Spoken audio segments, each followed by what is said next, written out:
Hi, ನಮಸ್ತೆ. Last drafting ಮತ್ತು cutting ತೋರಿಸಿದ್ದೆ ಕುರ್ತಾದು. So ಇವಾಗ ಸ್ಟಿಚಿಂಗ್ ತೋರಿಸ್ತಾ ಇದ್ದೀನಿ. ಈ ಥರ ನಾನು ಕ್ಯಾನ್ವಾಸಲ್ಲಿ ಕಟ್ ಮಾಡಿದ್ದನ್ನು ಪೇಸ್ಟ್ ಮಾಡ್ಕೊಂಡಿದ್ದೀನಿ, ಐರನ್ ಮಾಡಿ ಪೇಸ್ಟ್ ಮಾಡಿದ್ದೀನಿ. ಸೊ ಅದು ಒಂದು ಸೈಡ್ ನಿಮಗೆ ಶೈನಿಂಗ್ ಸೈಡ್ ಇರುತ್ತೆ. ಸೊ ಆ ಸೈಡ್ ನೀವು ಫ್ಯಾಬ್ರಿಕ್ ಮೇಲೆ ಇಟ್ಟು ಪ್ರೆಸ್ ಮಾಡಿದ್ರೆ ಐರನ್ನಲ್ಲಿ ಅದು ಅಟ್ಯಾಚ್ ಆಗುತ್ತೆ. ಸೊ ಈ ಥರ ಮೇನ್ ಫ್ಯಾಬ್ರಿಕ್ದು ರೈಟ್ ಸೈಡ್ ಅದ್ರ ಮೇಲೆ ಲೈನಿಂಗ್ ಈ ಥರ ಇಡ್ತಾಯಿದ್ದೀನಿ.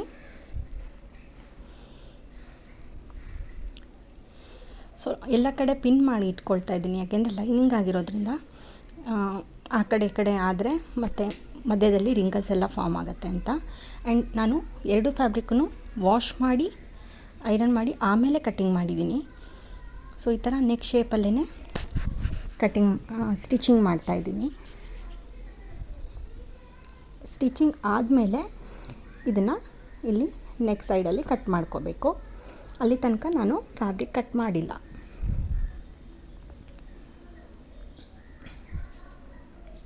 ಆಮೇಲೆ ಎಲ್ಲ ಕಡೆ ಈ ಥರ ಸಣ್ಣದಾಗಿ ನಾಚಸ್ ಥರ ಕಟ್ ಮಾಡ್ಕೋಬೇಕು. ತುಂಬ ಜಾಸ್ತಿ ಮಾಡ್ಕೋಬೇಡಿ, ಸ್ಟಿಚ್ ಮೇಲೆ ಹೋಗುತ್ತೆ. ನಿಮಗೆ ಬೇಕಂದರೆ ಉಲ್ಟಾ ಮಾಡಿ ಒಂದು ಡಾಟ್ ಸ್ಟಿಚ್ ಅಂತ ಹೇಳ್ತಾರಲ್ಲ, ಅದನ್ನು ಮಾಡ್ಕೋಬೋದು. ಇಲ್ಲಾಂದರೆ ನಿಮಗೆ ಟಾಪ್ ಸ್ಟಿಚ್ ಬೇಕಂದರೆ ಅದನ್ನು ಕೂಡ ಮಾಡ್ಕೋಬೋದು, ಅಂದರೆ ನೆಕ್ ಮೇಲೆ. ಸೊ ದಟ್ ಫ್ಯಾಬ್ರಿಕ್ ಆ ಕಡೆ ಈ ಕಡೆ ಆಗೋಲ್ಲ. ಆಮೇಲೆ ತುಂಬ ಏನು ಫ್ಯಾಬ್ರಿಕ್ ಈ ಕಲರ್ ಇರೋದ್ರಿಂದ ಏನು ಕಾಣಲ್ಲ. ಬಟ್ ಪ್ಲೇನೆಲ್ಲ ಯೂಸ್ ಮಾಡಿದ್ರೆ ಸ್ವಲ್ಪ ಸ್ಟಿಚಸ್ ಕಾಣುತ್ತೆ. ಅದನ್ನು ನೀವು ನೀಟಾಗಿ ನೋಡ್ಕೊಂಡು ಮಾಡಬೇಕಾಗತ್ತೆ ಅಷ್ಟೆ.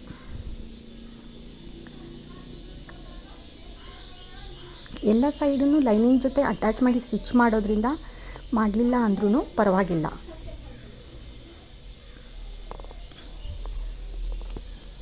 ನೆಕ್ ಈ ಥರ ರಿವರ್ಸ್ ಮಾಡಿ ಆದಮೇಲೆ ಸೊ ಏನಿದೆ, ನೀವು ಮತ್ತೆ ಒಂದು ಸರಿ ಐರನ್ ಮಾಡಿ ಪ್ರೆಸ್ ಮಾಡಿದ್ರೆ ಅದು ನೀಟಾಗಿ ಕುತ್ಕೊಳ್ಳುತ್ತೆ.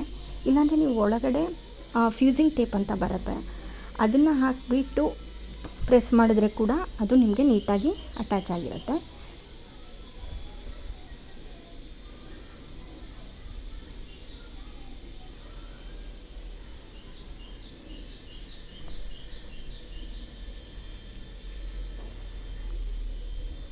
ಇವಾಗ ನಾನು ಸ್ಟಿಚ್ ಹಾಕ್ಕೊಳ್ತಾ ಇದ್ದೀನಿ.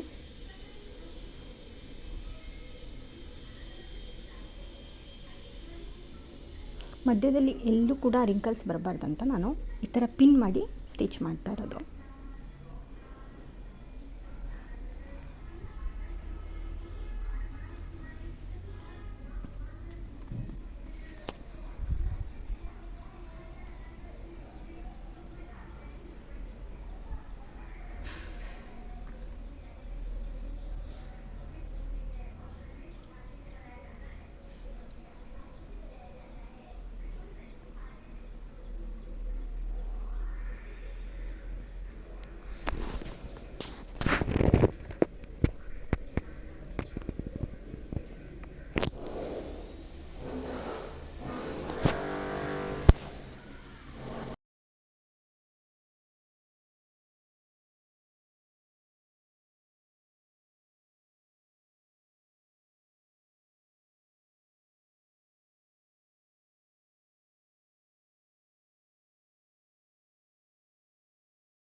ಈಗ ಎಕ್ಸ್ಟ್ರಾ ಫ್ಯಾಬ್ರಿಕ್ಸ್ನೆಲ್ಲ ಕಟ್ ಮಾಡ್ಕೋಬೇಕು.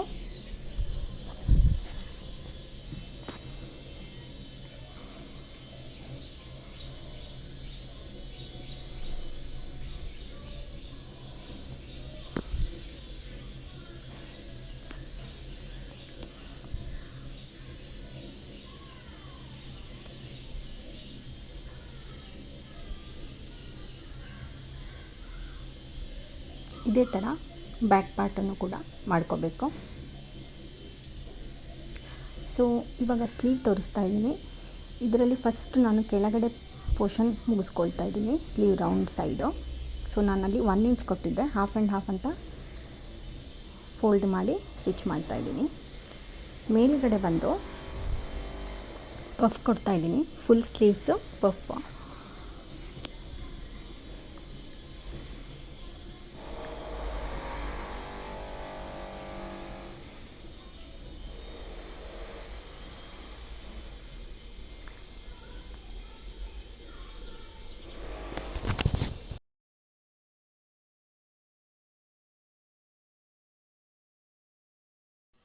ಒಂದು 5-6 ಇಂಚಷ್ಟು ಸ್ಟಾರ್ಟಿಂಗಲ್ಲಿ ಬಿಟ್ಬಿಟ್ಟು ಆಮೇಲೆ ಪಫ್ ಸ್ಟಾರ್ಟ್ ಮಾಡ್ತಾಯಿದ್ದೀನಿ.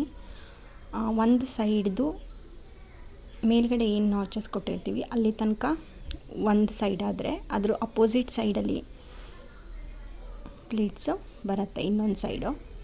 ಓಕೆ, ಈ ಥರ.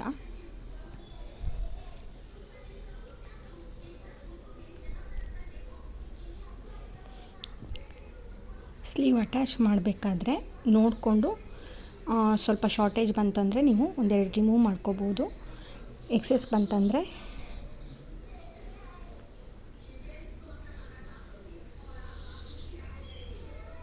ಅದನ್ನು ಅಲ್ಲೇ ಅಡ್ಜಸ್ಟ್ ಮಾಡ್ಕೋಬೋದು. ಈ ಥರ ಪಫ್ ಬರುತ್ತೆ. ಶೋಲ್ಡರ್ ಜಾಯ್ನಿಂಗ್ ಮಾಡ್ತಾಯಿದ್ದೀನಿ. ನಾನು ಆಲ್ರೆಡಿ ಅಟ್ಯಾಚ್ ಮಾಡಿರೋದ್ರಿಂದ ಇಲ್ಲಿ ನಾನು ಸೀಮ್ಲೆಸ್ ಜಾಯ್ನಿಂಗ್ ಏನು ಮಾಡ್ತಾಯಿಲ್ಲ, ನಾರ್ಮಲಾಗಿ ಶೋಲ್ಡರ್ ಜಾಯಿನ್ ಮಾಡ್ತಾಯಿದ್ದೀನಿ.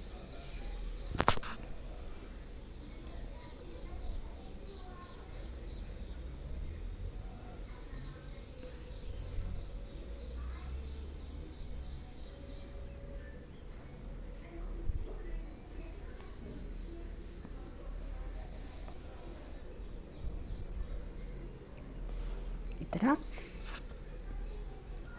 ಚೆಕ್ ಮಾಡಿಕೊಂಡು, ಫಸ್ಟಿಗೆ ಚೆಕ್ ಮಾಡಿಕೊಂಡು ಬೇಕಾದಾಗೆ ಅಡ್ಜಸ್ಟ್ ಮಾಡಿಕೊಂಡು ಆಮೇಲೆ ಸ್ಲೀವ್ ಅಟ್ಯಾಚ್ ಮಾಡಿದ್ರೆ ಎಲ್ಲೂ ಕೂಡ ಮಿಸ್ಟೇಕ್ಸ್ ಆಗಲ್ಲ.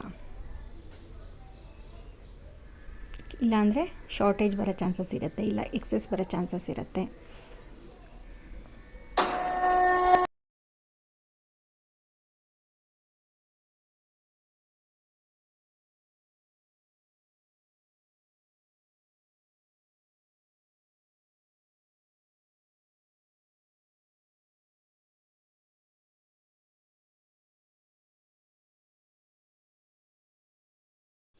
ಇಲ್ಲಿ ನನಗೆ ಸ್ವಲ್ಪ ಶಾರ್ಟೇಜ್ ಬಂತು, ಸೊ ಅದಕ್ಕೋಸ್ಕರ ನಾನು ಒಂದೆರಡು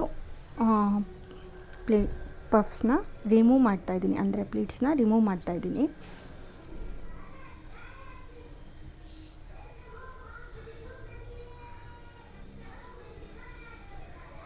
ಎರಡೂ ಕಡೆಯೂ ನನಗೆ ಸ್ವಲ್ಪ ಶಾರ್ಟೇಜ್ ಬಂದಿತ್ತು, ಅದಕ್ಕೋಸ್ಕರ.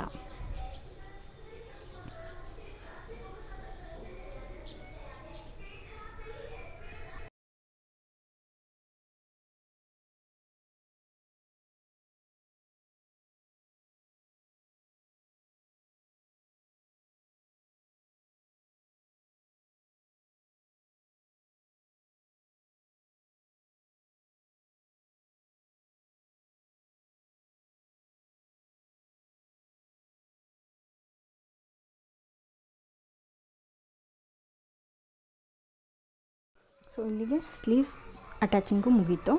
ಇವಾಗ ನಾನು ಸೈಡ್ ಜಾಯ್ನಿಂಗ್ ಮಾಡ್ತಾಯಿದ್ದೀನಿ. ಸೊ ನಾನಿಲ್ಲಿ 1 ಇಂಚ್ ಎಲ್ಲ ಕಡೆ ಎಕ್ಸ್ಟ್ರಾಸ್ ಅಂತ ಇಟ್ಟಿರೋದ್ರಿಂದ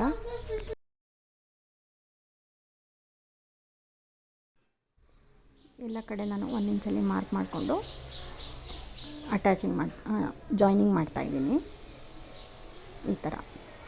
ಆಮೇಲೆ ಹಿಪ್ ಹತ್ರ 1 ಇಂಚು ನಾನೇನು ಸ್ಲಿಟ್ ಓಪನ್ ಅಂತ ಇಟ್ಟಿದ್ದೀನಿ ಅಲ್ಲಿ ನಾನು ಜಸ್ಟ್ ಹಾಗೆ ಮಾರ್ಕ್ ಮಾಡ್ತಾಯಿದ್ದೀನಿ, ಬಿಕಾಸ್ ನಾನು ಅಲ್ಲಿಗೆ ನನ್ನ ಸ್ಟಿಚಸ್ನ ಸ್ಟಾಪ್ ಮಾಡ್ತಿದ್ದೀನಿ. ಈ ಥರ ಸ್ಲೀವ್ಸ್ ಕಡೆಯಿಂದ ಶುರು ಮಾಡಿದ್ರೆ ನೀಟಾಗಿ ಲೆಫ್ಟ್ ಮತ್ತು ರೈಟ್, ಐ ಮೀನ್ ಬ್ಯಾಕ್ ಮತ್ತು ಫ್ರಂಟ್ ಏನಿದೆ ಅದನ್ನು ಕರೆಕ್ಟಾಗಿ ಇಟ್ಕೊಂಡು ಅಟ್ಯಾಚ್ ಮಾಡ್ಕೊಳ್ಳಿ. ಇಲ್ಲ ನಾಚಸ್ ಎಲ್ಲ ನೋಡ್ಕೊಳ್ಳಿ ಫಸ್ಟ್ಗೆ. ಈ ಥರ ಶೇಪಲ್ಲಿ ಸ್ಟಿಚ್ ಮಾಡಿ. ಈ ಥರ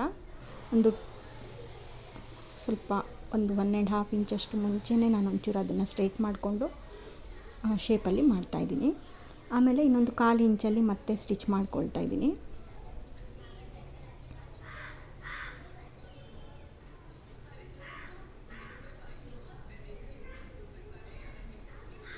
ಅದನ್ನು ಕೂಡ 1.5 ಇಂಚ್ ಮುಂಚೆನೇ ನಾನು ಸ್ವಲ್ಪ ಸ್ಟ್ರೇಟಾಗಿ ಫಸ್ಟಿನ ಸ್ಟಿಚ್ ಜೊತೆ ಮ್ಯಾಚ್ ಮಾಡಿ ತೊಗೊಂಡಿದ್ದೀನಿ. ನೆಕ್ಸ್ಟ್ ಬಂದು ಈ ಥರ ಪಿನ್ ಮಾಡಿಕೊಂಡು ಸ್ಲಿಟ್ ಓಪನಿಂಗ್ದು ಸ್ಟಿಚಸ್ ಮಾಡ್ತಾಯಿದ್ದೀನಿ. ಇದು ಲೈನಿಂಗ್ ಆಗಿರೋದ್ರಿಂದ ನಾನಿಲ್ಲಿ ಫಸ್ಟು ಈ ಥರ ಸ್ಟಿಚ್ ಮಾಡ್ತಾಯಿದ್ದೀನಿ. ಇಲ್ಲ ಅಂದರೆ ನಾನು ಡೈರೆಕ್ಟಾಗಿ ಹಾಫ್ ಮತ್ತು ಹಾಫ್ ಫೋಲ್ಡಿಂಗ್ ಮಾಡಿ ಒಂದೇ ಸ್ಟಿಚ್ ಮಾಡ್ತಾಯಿದ್ದೆ. ಲೈನಿಂಗ್ ಕೊಟ್ಟಿರೋದ್ರಿಂದ ಲೈನಿಂಗ್ ಜೊತೆ ಅಟ್ಯಾಚ್ ಆಗಲಿ ಅನ್ನೋ ಒಂದು ಕಾರಣಕ್ಕೆ ನಾನು ಫಸ್ಟು ಒಂದು ಸೈಡ್ ಸ್ಟಿಚ್ ಮಾಡಿಬಿಟ್ಟು ಆಮೇಲೆ ಮಾಡ್ತಾಯಿದ್ದೀನಿ.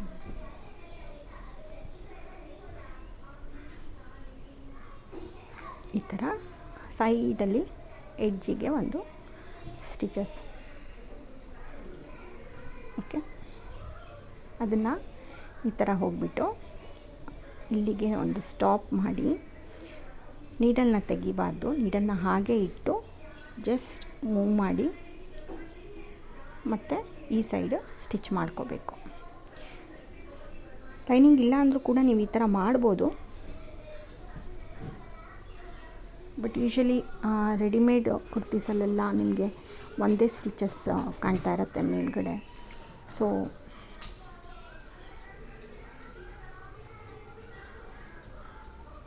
ಈ ಥರ ನೆಕ್ಸ್ಟು ಫೋಲ್ಡ್ ಮಾಡಿ ಇನ್ನೊಂದು ಸ್ಟಿಚ್ ಮಾಡ್ತಾಯಿದ್ದೀನಿ.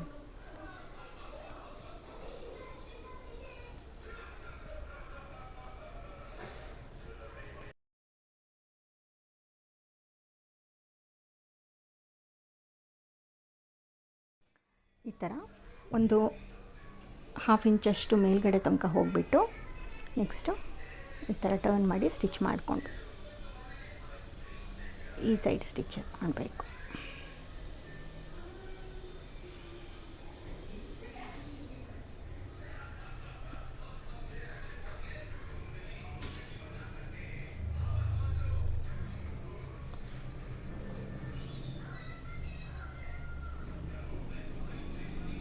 ಓಕೆ, ಸೊ ಇದಾಯಿತು. ಈ ಥರ ಫಿನಿಶಿಂಗ್ ಬರುತ್ತೆ. ಒಂಚೂರು ಐರನ್ ಮಾಡಿದರೆ ಇನ್ನೊಂಚೂರು ನೀಟಾಗಿ. Thank you.